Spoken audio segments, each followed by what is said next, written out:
बहुत सुंदर भजन का भाव, बहुत सुंदर सामयिक चर्चा, निमन निमन धूम तक हमारे गार्जियन के द्वारा सुने। सदमी की प्रथा है, चाहे कौनो संप्रदाय के लोग होगा, हिंदुओं का, मुसलमानों का, सिखों का, चाहे ईसाई होगा,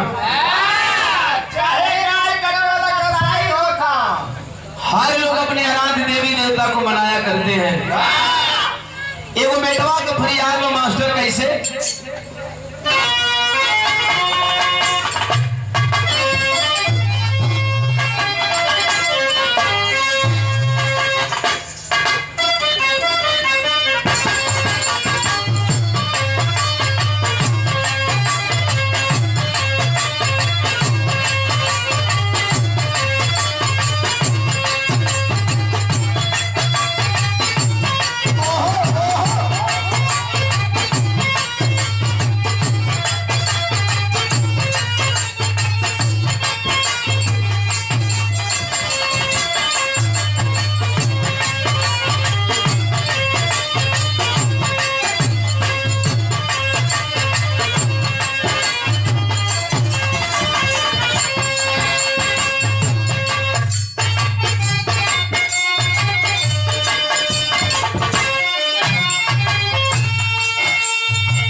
हीरो हीरोइन से कहे या हीरो से हीरोइन कहे,